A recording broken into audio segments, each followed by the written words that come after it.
Hello everybody and welcome to the first video of Pharmacy Calculation. In today's video we'll be going over Quiz 1 content as well as Exam 1 content, and these include basic formatting of problems, the metric system, unit conversions, ratios, percentages, density or specific gravity as they're more or less used interchangeably in this class, and dose calculations. So when answering every math problem in this course, there's always three things you need. This is super important because this class doesn't really give partial credit on any problems.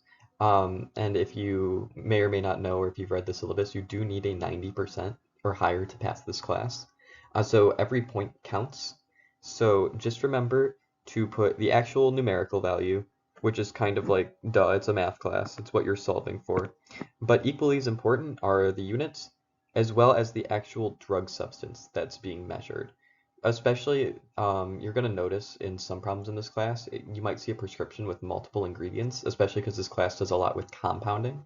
Um, Specifying the ingredient is super important just so you kind of know what we're talking about, or just in the sense of the problem, as you may be solving for multiple things. So definitely put all three of those things for every problem. Next, let's talk about zeros. Um, Two no-nos in pharmacy school are what are called trailing zeros and leading zeros. A trailing zero is when you put an unnecessary zero after a decimal point, and lack of a leading zero is when you don't put a zero before a decimal point. Now, this can, essentially the reason we teach it this way is so you don't see errors when measuring out doses, especially in compounding. Because, for example, 1.0 could be misinterpreted as like 10, and 0.1 could be misinterpreted as 1. And those could obviously be very big changes in the magnitude of a dose, especially if it's something like selective, like a chemotherapy medication with a really low therapeutic index that could be very dangerous. So it's always best to write 1.0 as 1 and to write 0.1 as 0.1. And you will get the problem wrong if you write it the wrong way. So that's another thing to note. So definitely make sure you're formatting that correctly. Um, Next for rounding. Rounding is pretty standard in this class. If it's a digit of 5 or higher, round up to the next whole number if it's in the last place. Something else is we also don't do very specific digits in this class. The farthest we ever go is in the hundredths place, because anything lower, I mean, most of the masters in a compounding pharmacy probably can't even measure that accurately, realistically. You could even make the argument that they can't measure the hundredths place that accurately, but that's kind of besides the point. So just for the sake of this class, if you're rounding, um, just go to the hundredths place and make sure to round up, unless stated otherwise by the problem. So this first one for rounding would be 6.78, just for the fact that there's a 3 in this last place, so we don't round up. Whereas this one would be 6.79, because the last digit's a 7, which is 5 or greater, so we round up. So pretty self-explanatory. This next one is 6.79 as well, for the fact that this is a 5. And then this one right here, you can see this goes all the way out to the 10,000ths place.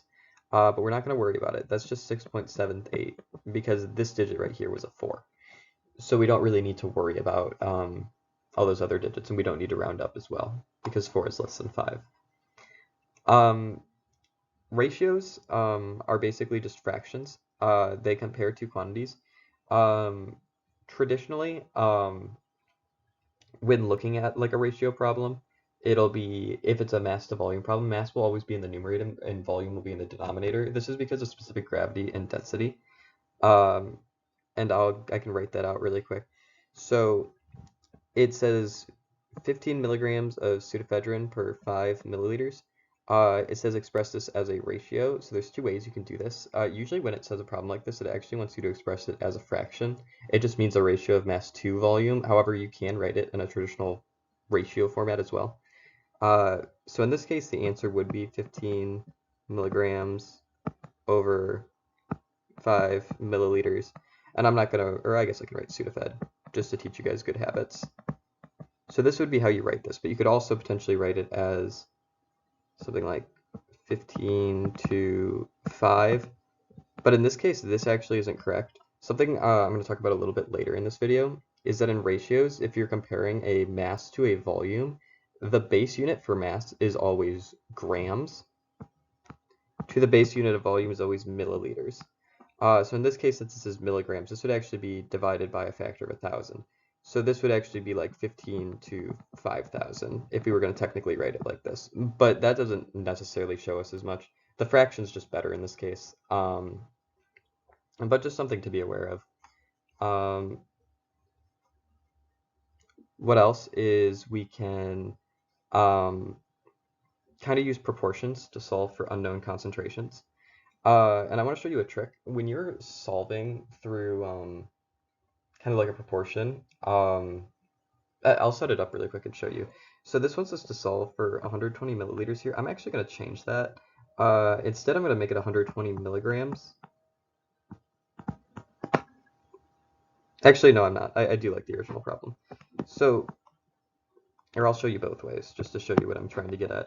So when you're setting up a proportion, you're essentially using that fraction you just found and going from there. So we'd have 15 milligrams over 5 milliliters equals 120 milliliters. You always want your units, if you're setting up a proportion like this, to be the same on each top and bottom. And then x's are unknown here. So if we solve that really quick, I'm just going to punch that in my calculator. You can solve by multiplying this value over to the other side, which will just leave x by itself. So that's 15 times 120 divided by 5. And that gets us 360 milligrams. Now I want to show you an example of a different problem, but something you can still set up really easily.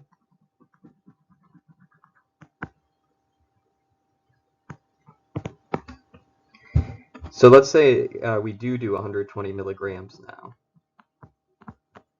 now instead of the milliliters. So we have 15 milligrams over 5 milliliters equals 120 milligrams over x. Now, traditionally, like I said before, you write the mass in the numerator and the volume in the denominator. However, if you do that for this problem, you can see that our x is in the denominator, meaning we need to take a reciprocal at the very end, which, you know, isn't necessarily a hard thing to do, but it's something you can forget to do if you're rushing through a math test and you're stressed. So what I would recommend actually, since it doesn't really matter, since these ratios are going to be the same no matter what, you can actually write the problem as 5 milliliters over 15 milligrams equals 120 milligrams, or x over 120 milligrams, and you can just multiply that through the other side. Because it doesn't really matter, because our final answer isn't going to be formatted as like a ratio of mass to volume, it's just going to be a volume in this case. So let me solve that really quick. 5 times 120 is 600, divided by 15 is 40. So x is 40 milliliters. And that way we didn't need to do that reciprocal step. So that's just something to keep in mind. If it's just a proportion, just set it up so your x is always in the numerator. It just saves you a step, even if it does look wonky with volume over math, or volume over maths. Next thing that's super useful, or I'll do this problem first. A person is 6 foot tall. What is their height in meters? I personally think the easiest way to get from imperial to metric with something like length is to put it in inches first. And I'm going to show also a really helpful math technique right now. It's called dimensional analysis. Dr. Hegner uses this method sometimes. I wish he'd use it a little more personally, or at least it's the method that makes most sense to me. I'd strongly recommend learning it and trying to get good at it because you have to write out a little bit more, but you essentially check your work within your own problem. So let me show you what I mean really quick. So essentially we have a 6-foot person and we want to find their height in meters, meaning we want meters to be our final unit. So we're basically just converting units with this technique. So we have 1 foot is 12 inches. And since these two are proportional, 12 inches is the same as 1 foot. We're basically just multiplying these by 1. However, something interesting happens. Since we have feet in the numerator and the denominator, they actually cancel out. The units do at least. And now our final unit that we have is inches.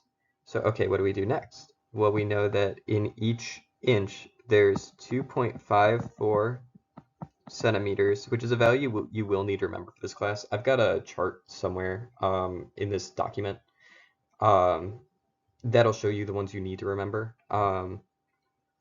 But anyways, 2.54 centimeters in 1 inch. So inches now cancel, and we're left with centimeters.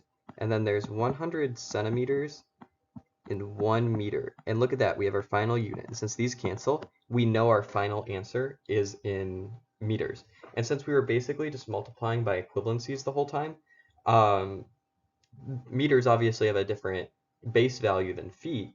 And you can tell that because we have a 100, we have a 2.54, like, and a 12. Even though we're multiplying by equivalencies, the math is going to be different. However, we basically just converted our units. And the way you can double check is as long as all your units cancel out with each other, feet for feet, inches for inches, and centimeters for centimeters, you will always get the right answer. So it's super helpful because, like, essentially if you set up your problem right, you can always check if you made a mistake, which just makes it like a super powerful tool. So now we'll do 6 times 12 times 2.54, and then our last step is divide by 100 because that's actually in the denominator. And we get 1.83 meters. So again, that's like incredibly useful. It may look a little weird at first if this isn't something you've seen before, but I would highly recommend you start doing that, as I think it could really help. Let's do one more problem. Something for more complex problems, especially if we want to get a different unit near the end, is you should always look what you're solving for. So you can see that we want our final unit to be in drops per minute. So what we can do is we can actually set up our problem, or try to, with the units we want in our denominator, so or our numerator, just depending. So in this case, we have drops per milliliter, 10 drops per milliliter. So that's a value that we know is constant in the problem. So we can actually use that to start. Another nice thing about these problems is you can actually start wherever you want, as long as your units will cancel. So we'll start just with 10 drop per milliliter. And then we want our final unit to be drops per minute. I don't know if I said minutes or milliliters, but minutes is what we want here. It's like, okay, 10 drops per milliliters. We have 1,000 milliliters that we need to administer. So that's good. So now we basically, if these cancel, we just have drops. So what else do we need? Well, we want it to be delivered over an 8-hour period. And so we know we want our time to be in the denominator. We can put our 8 hours down here. We can just put a 1 over that.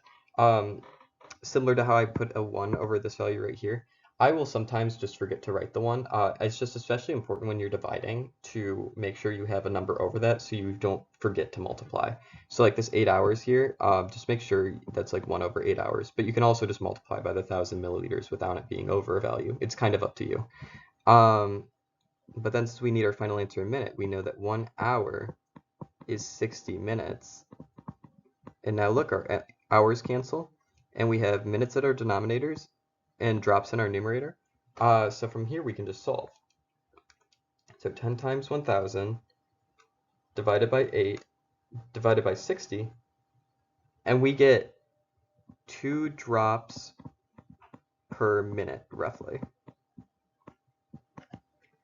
And again, it's just that dimensional analysis, being able to kind of not necessarily shortcut that problem, but being able to make sure we check it right. Something else I want to mention, that there's some more complicated math later in this course. There's certain problems that can take like 6 or 7 steps. With dimensional analysis, if you really understand it, you can actually solve it in one single step. It makes some of the hardest problems in the class completely trivial, just if you know what you're doing.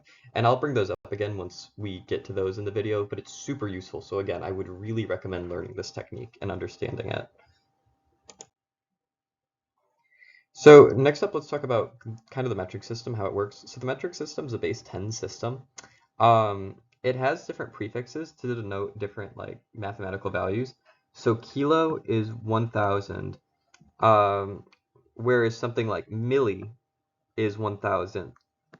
I think this chart in the middle is a really good way to kind of show it off. Each step you take here is multiplying by 10. So deca is 10 times a meter, hecto is 100 times a meter because you do times 10 twice.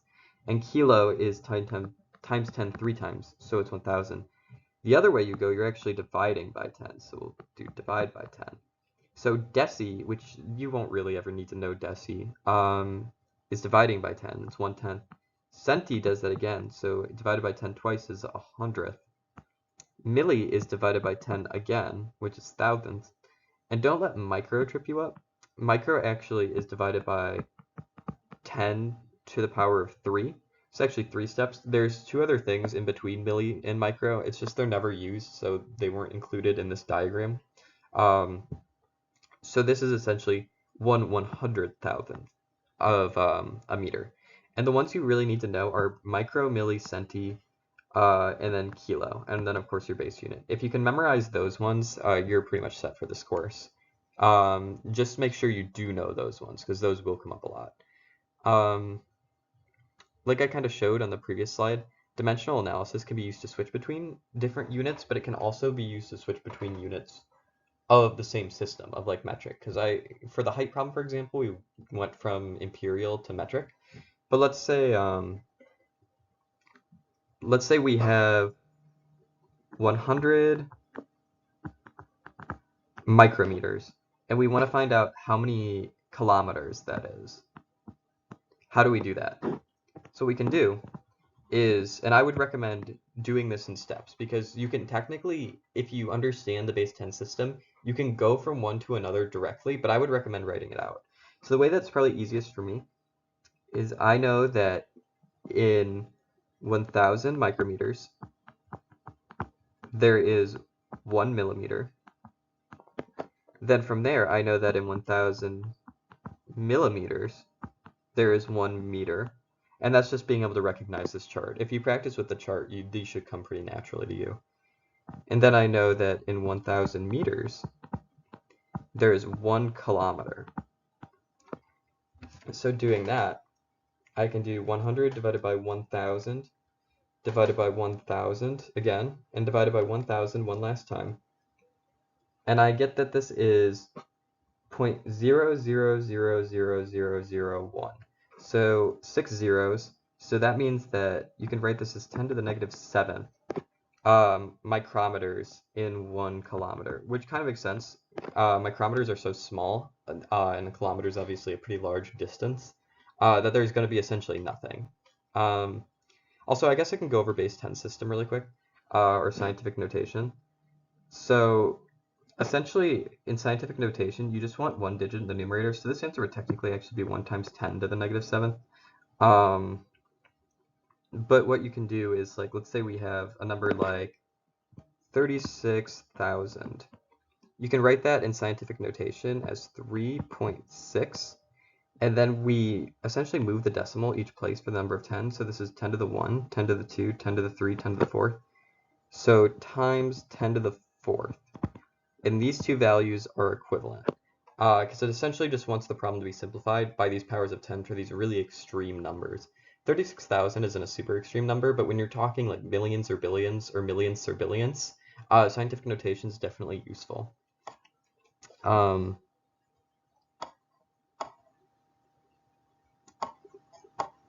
So I guess we can go through these really quick. I think that's pretty much all I had to say on this slide as far as actual things about the metric system. But really quick, we can do a couple of these problems just to kind of show it off. So we know we want our final unit to be grams. So we want to find out how many grams of glucose does 1 liter of blood contain. So we want our unit to be grams per liter, essentially. So what we can do is we know that 70 milligrams per deciliter. Oh, and another thing to note is that when doing like deciliters versus decaliters, I think deca is capital D. I actually don't know. I don't think I've ever even written deciliter up until now. A good rule of thumb is usually if they do share the same unit, the smaller one will be lowercase, the upper one will be capitalized. I think deciliters is capital D, capital L. Don't quote me on that, but just something to know. So lowercase d is deci. So to convert from milligrams to grams, we know there's 1,000 milligrams in 1 gram. And for deciliters to liters, we might actually have to do some multiple steps here. Actually, no, not really for this problem, but maybe for the next one. So we know that 10 deciliters is 1 liter. What we can do when we solve that is our units cancel, milligrams are gone, deciliters are gone, and we are just left with grams per liter. So 70 divided by 1,000 times 10, and we get 0.7 grams per liter. The next problem is how many milligrams of fentanyl will the patient receive after a full 3 days? So this is kind of an interesting problem. I'm glad I included it. So for this one, it just wants to know the milligrams of fentanyl, and even though it's over 3 days, it doesn't want that in the answer. Because essentially what this will assume is that the 3 days made the value. You could technically write it like 1,000 over 3 days, but for this problem, since it's just asking for milligrams, it's you don't really need to do that for this one. So how we'd set it up is we have 75 micrograms. Oh, that's another thing. I completely forgot about this. The way I've been writing micro is like this, with the symbol right here. Don't do this. Write it as mcg. I forget why. I think it's confused with a different symbol. Yeah, I completely forgot that was a thing in this class. Yeah, you'll get points off if you write it the way I've been writing it. So write it as mcg always. But anyways, 75 micrograms per hour. So how do we get from hours to where we want to be?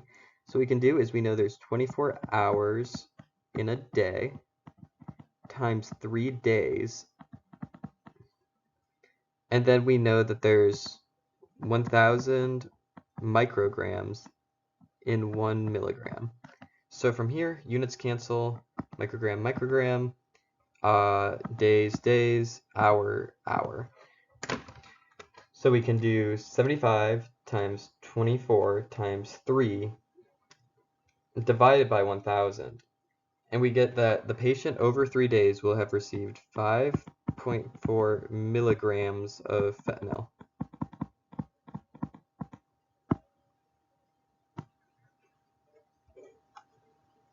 Okay, so as I mentioned before on one of the slides, here's like a chart of units you should remember.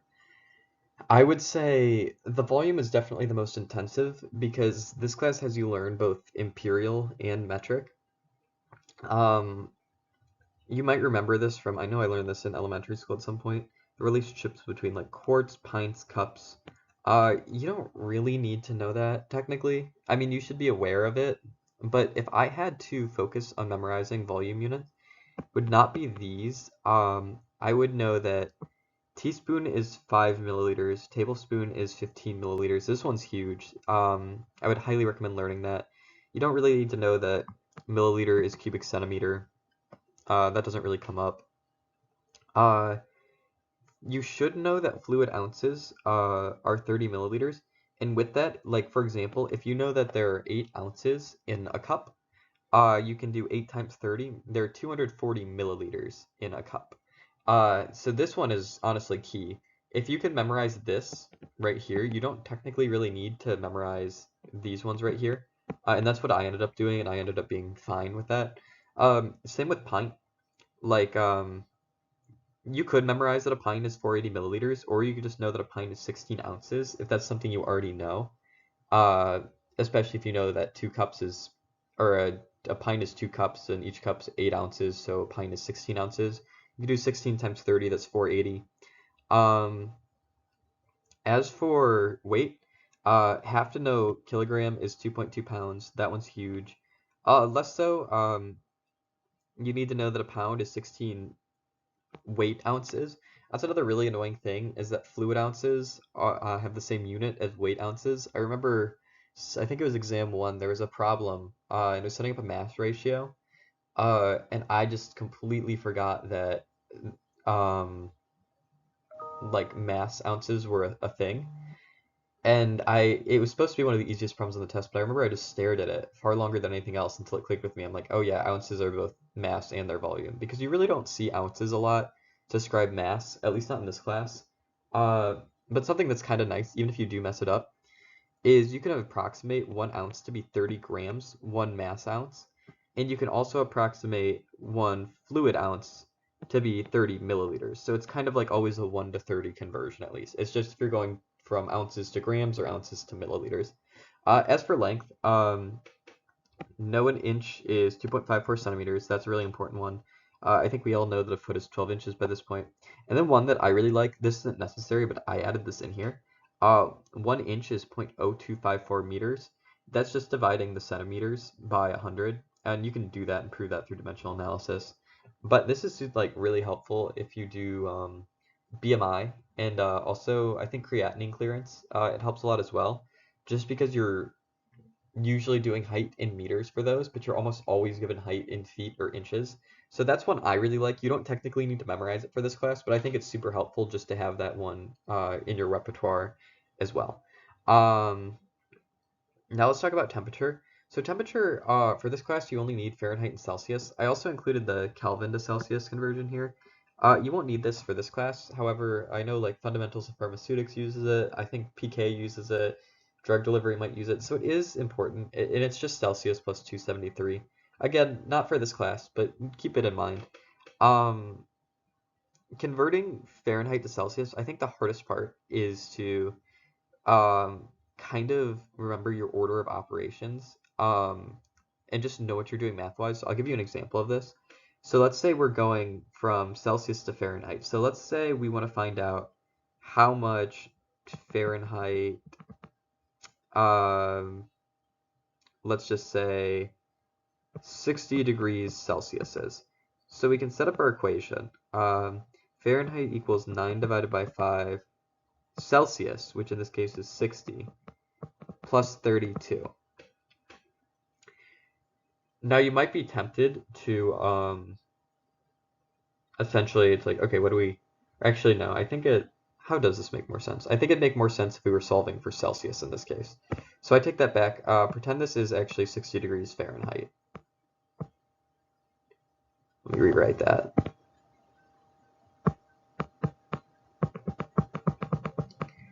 And now this is Celsius. Okay, yeah, this will work better. So you might be tempted to start off with multiplication to get rid of that 9/5. So to get rid of 9/5 on both sides of an equation, you obviously have to divide 60 by 9/5. So 60 divided by 9 divided by 5. That comes out to be like 33. And then we have our 32 on this side. Then we get, it's 1 degree Celsius. But you might have noticed where I made my mistake there. We forgot to divide that on the 32 as well. So you could solve this way. If you wanted to divide first, you would have to make sure you also divide that 32 by 9/5. I don't know about you, that sounds like a lot of work. So the correct way to solve this problem is it's kind of like reverse PEMDAS, which can be a little unintuitive. But what we do first is we actually subtract the 32. So we get 60 minus 32 is 28, and then we can divide by our 9/5. So that divided by 9/5, we get like 15. Yeah, 15 point, or 16, I guess you could round up. 16 degrees Celsius, which if you know that room temperature is roughly 20 degrees Celsius, that makes a fair amount of sense. A little bit colder than room temperature should be lower than 20 degrees Celsius, but not by a lot. So that's another thing also, is you obviously don't really need to know your temperatures in Celsius, but like being aware that like room temps like 20 degrees, water boiling temps like 100 degrees, freezing is 0 degrees Celsius, knowing those benchmarks, you can kind of like check your numbers, because if it's like 100 degrees Celsius, but it's something that's supposed to be room temperature, you probably made a mistake somewhere. So just being acutely aware of that kind of thing. Next up, a bit of terminology. You might see these written on a prescription. You certainly will for this class. I don't know. I mean, I guess I've never worked in a compounding pharmacy, so I don't know how common these are. But I've personally never seen these on a script. But the ones you really need to remember are AA means of each. You don't really need to know add up to or dispense.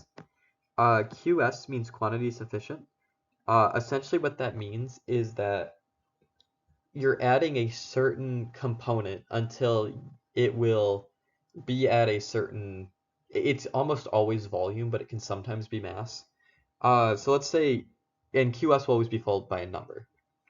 So let's say you have QS 60 and you already have 15 milliliters of ingredients. Your QS of whatever your final ingredient would be however much you need to add to get that up to 60. So a simple way you could do that is 60 minus 15 would be 45. And I have a few problems like that over here. I can show you that a little more in depth. And then QS add pretty much means the same thing as QS. So really just AA, QS, and QS add, and these two right here are interchangeable, more or less.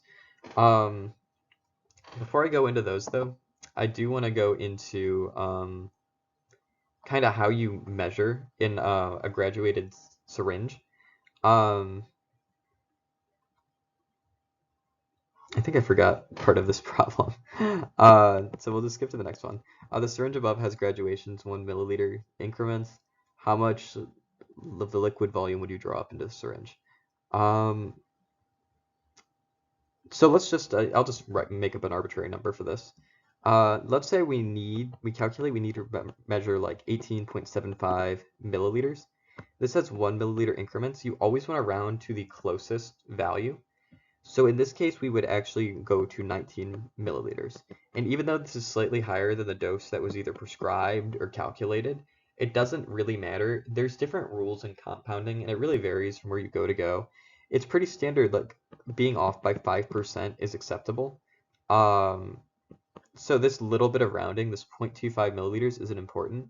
If we had a number like 18.25, we would round down to 18 milliliters, and you're basically just trying to go to which number is closest. And again, since that's roughly within 5%, it's acceptable. Now, if this was like a syringe in like 10 milliliter graduations, and for some reason you made a mistake and you went all the way up to 30 milliliters, that would not be acceptable because that's obviously way more than 5%. Of course, you'd never use a syringe like that for a problem. That's another point. You want to use the syringe that's most similar to what you're measuring. So that's a really important concept. Let's move on to the next one. A 10 milliliter cylindrical graduate, so graduated cylinder, has graduations of 0.2 milliliters. If you calculate that you need 4.57, what would you measure? So it's basically rounding this to the closest 0.2. And we basically have two options here. We have 4.4 or 4.6. 4.6 is closer to 4.57, so you would measure out 4.6 milliliters. And you never want to do like half graduations. Whenever you can, you're always going to be measuring to a graduation, even if it's off by a little bit. If it's a very, I won't even say that, because that's really coming down to clinical judgment as a compounding pharmacist. But for the purposes of this class, you always round to the closest thing you can. Same here, what if you needed a 4.45? Well, essentially we still have our 4.6 versus our 4.4 because those are the closest things within 0.2 milliliters. And in this case, it'd be 4.4 just because it's closer. So now back to our compounding. Let's do a quick problem. So how many milliliters of flexible collodion do you need to quantity sufficient? So quantity sufficient add, we see 15 milliliters here, meaning 15 milliliters is our total. So we essentially want to look at the volumes for other components. For our salicylic acid, this was a mass. So if it's a mass and it doesn't have any kind of volume, it doesn't have any kind of specific gravity, you can kind of just assume it dissolutes. You can assume it doesn't add any volumes. And with a small like amount of compound like this, it doesn't matter. Like 0.3 grams versus like 30 grams. 30 grams is obviously going to have like a mass that would contribute or a volume that would contribute, but with 0.3 we can kind of write it off. So really all we're looking at is the fact that lactic acid is 1.5 milliliters. It's our only other ingredient with mass. So we have 15 minus 1.5, and with that we get 13.5 milliliters. So we should QS add 13.5 milliliters of our flexible collodion. So that's how you solve that. Next up, this is a mass-related one. These are a little more rare in this class, but it's still good to know, but still the exact same concept. How many milligrams of amlodipine? So that's the final thing we're trying to solve for. And here it's actually interesting because while lactose is the QS for weight, we're trying to essentially we're trying to find one of the ingredients. So this is kind of a two-step problem, and it requires knowing both definitions and doing a little bit of multiplication. So here we have our AA, which if you remember, that means of each. When a prescription is written like this, if it says AA, everything above the AA that doesn't have a number of its own, you can assume that the AA applies to both of them. So in this case, we have AA, amlodipine, and lisinopril. We need 10 milligrams of both. So it's like, okay, we know we need 10 milligrams of amlodipine. But as you can see per this recipe, that's per one capsule. So we can put capsule in our denominator. So, and we need 30 capsules total. So what we can do is we can just multiply by 30 capsules, use our dimensional analysis. We find out that we need 300 milligrams of amlodipine. So that's another really important thing, is the recipe won't always be per capsule. You might try and, if it doesn't explicitly write it, assume it is either per capsule or per batch. It'll almost always tell you, but maybe Hegner will try and throw you guys off by being like, this is per 5 capsules, and then you need to multiply by like 6 instead of by 30, because yeah. So just something to look out for. Make sure you know what the recipe is actually making, because this could have been per batch too. They could have had really small amlodipine doses. I don't know why any prescriber would ever have that. Maybe like in a pediatric patient with weight-based, I really don't know. But the point is, just watch out what your recipe is making, essentially. Okay, so now let's solve some problems. So this first one, it wants us to find how many milligrams of salicylic acid would be in 1 milliliter of solution. So what do we have to work with? Well, we have a script here. We know that the final solution is going to be 1 ounce. If you recall, 1 fluid ounce is equal to 30 milliliters. So that's going to be our total volume. And we know that there's 0.6 grams of salicylic acid total. So our final unit is going to be milligrams per milliliter. So what we can do, well, if we know there's 0.6 grams per 30 milliliters, 0.6, sorry, I should really be writing that on here, because again, like if you don't put the leading 0, you will get points off, at least in your final answer, not necessarily in your work. We know that there are 1,000 milligrams in 1 gram. So we do 0.6 over 30 times 1,000. We get that there's actually 20 milligrams per milliliter in this solution of salicylic acid. I'm not going to write it out. Next up, we have a 5 milliliter vial of Humatrope. This is something else you might see. You might see things that you have to extract from vials or things also in units. We didn't really talk about that as much.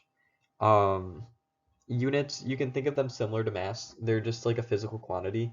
It's especially common in like proteins, for example, because proteins obviously weigh a lot more than small molecules. So we just refer to them as units usually, just because it's easier when the mass is so huge. So how many units of somatropin would be in a 0.6 milliliter dose? Well, we know that there's 15 units per 5 milligram in a 5 milliliter vial. So what we can really write out is that we have 15 units per 5 milliliters. That's another thing. I just circled this milligram here. On problems like this, you're going to get a lot of info you don't really need to throw you off, so we actually don't need milligrams to solve this. And we know that we need 0.6 milliliters. Again, just some dimensional analysis. If we do 15 divided by 5 times 0.6, you see that we have 1.8 units. of humotrope or somatropin.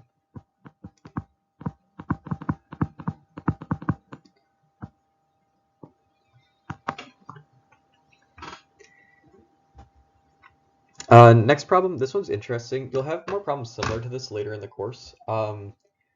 This takes an interesting principle. I don't think it specifically has a name, but it's essentially when the mass of a component isn't the actual, the mass of a complex component isn't the mass of an individual component.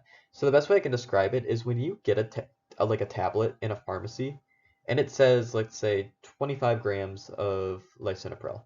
Um, or 25 milligrams of lisinopril. Yes, there's 25 milligrams of lisinopril in that tablet, but if you were to weigh that tablet yourself, it would actually be heavier in the sense that there's also like the sugar components of a tablet or the extended release coating and all these other factors. So that's kind of what this problem does, and I'll write it out for you to hopefully make that a little more clear.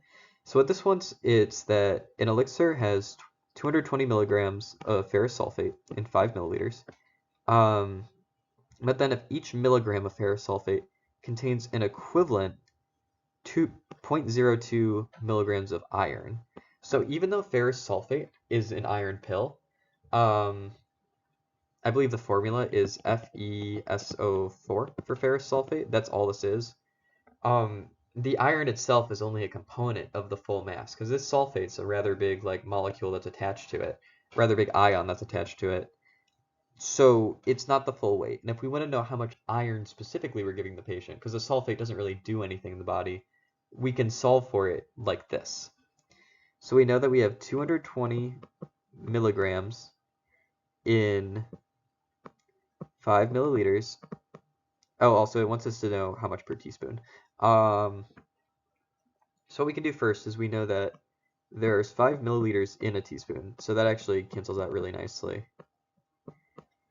But then we know that I'm gonna write in ferrous sulfate up here because this is something you should be doing for your problems. I haven't been, just to save time. Since it's not just 220 milligrams total, it's 220 milligrams of a substance. So we know that 220 milligrams of ferrous sulfate, and if we know there's 0.02 milligrams iron per 1 gram ferrous sulfate, or per milligram, sorry.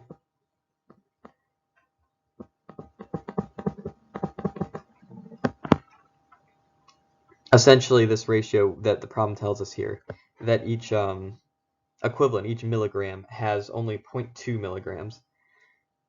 So now it's not just milligrams that's canceling in the problem, it's milligrams of ferrous sulfate that are canceling. Which we still have milligrams of iron in the end. It's still a milligram. It's just, even though both their units were milligrams, one was describing the entire tablet, while this one only describes the iron, if that kind of makes sense. And then these units cancel. So we're left with our final answer of we do 220 divided by 5 times 5, and then times 0.2 divided by 1. And we get that there's 44 milligrams iron, not ferrous sulfate, iron per teaspoon.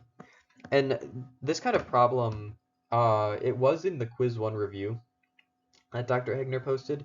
You'll see a lot more of this kind of thing later in the class that you can get comfortable with. So I'm kind of surprised it was thrown in here.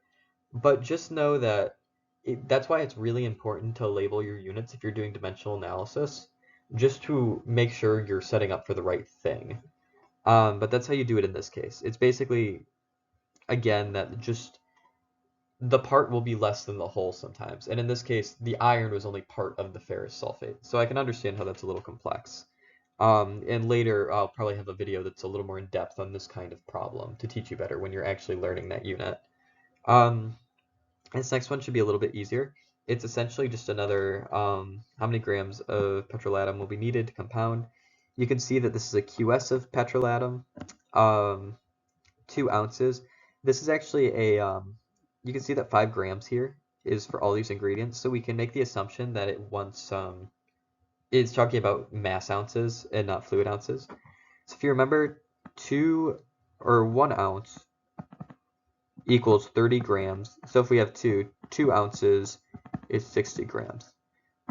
We also have of each 5 grams for all of these. So what we could do is we could do 60 minus 5 minus 5 minus 5 for the zinc oxide, the talc, and the starch. I don't know why I wrote that under that.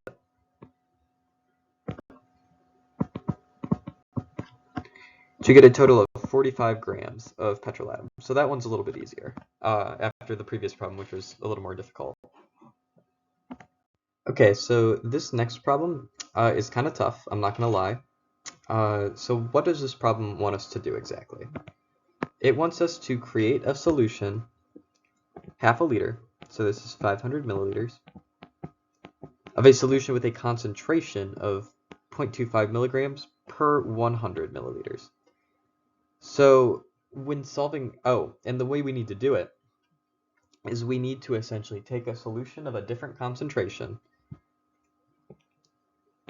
to make this concentration. So how do we even begin doing a problem like this? What I always like to do in a problem like this is, since these up here describe what our final product is going to be, I like to find out how much drug we are going to need total. So how do we do that? We know that we need 0.25 milligrams per 100 milliliters. We know we're going to be making 500 milliliters of that, so times 500 milliliters, which gets us 1.25 milligrams of what we need, of our isoproterenol. So how do we get that from our 1 to 5,000? So we can essentially use our ratio. We know that, and here's something that drives me crazy about the metric system, at least in this type of problem. 1 to 5,000 means 1 gram to 5,000 milliliters. I feel like this should be milligrams, but it's just not. This is the same for some other things. Grams is like the base unit for mass, and milliliters is the base unit for volume, which I wish it was grams in liters, or let's say milligrams in milliliters. So this is really important, because if you forget this step right here, whatever your math does, your factor is going to be off by 10 to the third, or a whole, 1,000 times. So it's really important to memorize that grams and milliliters are always what it's talking about here, unless stated otherwise. But we don't want grams, we want milligrams. So how do we do that? Well, we know there's 1,000 milligrams in a gram. So what we can write instead is 1,000 milligrams per 5,000 milliliters. And this can actually reduce to 1 milligram per 5 milliliters. So okay, we have that now. We can actually set this up like a ratio. So we know is we need 1.25 milligrams per an unknown volume. So this is another case where I'm going to set up a proportion that looks a little weird. I'm going to put volume in the numerator and mass in the denominator. So unknown volume for 1.25 milligrams is equivalent to 1 milligram per 5 milliliters. And when we multiply that out, we get 6.25 milliliters of our solution. However, one more caveat to this problem is that we have a graduated cylinder or graduated syringe that only measures to the 0.2 milliliter. So our final answer would actually be 6.2 milliliters. So that's honestly probably the hardest problem hardest problem type you could see on quiz 1, in my personal opinion. As you can see, that was like a 3 or 4 step problem. You really needed to know what your units of your ratio were. You need to be aware of the cylinder, and you needed to know kind of how to set the problem up. So that's something I'm honestly surprised was included in the quiz 1 practice, or this might have been exam 1 practice, but it covers quiz 1 material. So definitely, personally for me, I think ratios were the hardest thing to get down in this unit, mostly because of that grams and milliliter thing and those final concentration dilution problems. And so if you similarly struggle with those, I would definitely seek out some more examples But that's like the hardest and most relevant one I could find, so I hope that solving that could kind of at least give you a scaffold for how to work through that type of problem. Let's end off with a bit of an easier one. We know that this Bactrim suspension has 200 milligrams of sulfamethoxazole per teaspoon.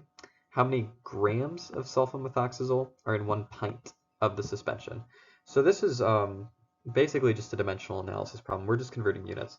So we have 200 milligrams per teaspoon,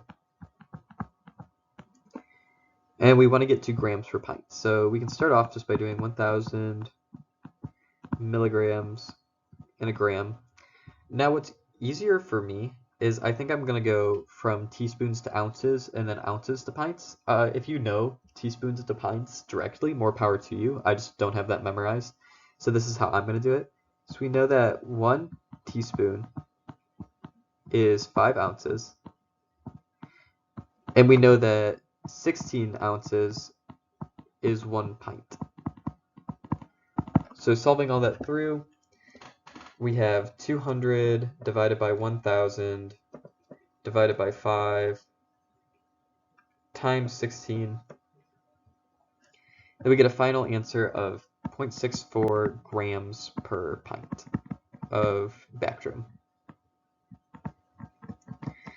And with that, I think I'm going to call it here because this video is way too long. This is everything you'll need to know for quiz 1, more or less. I'm going to continue this video in a second part, talking about everything you'll need to know for exam 1 in general, which will include this content, but there'll just be a little bit more after this as well. So with that, thank you so much and good luck studying.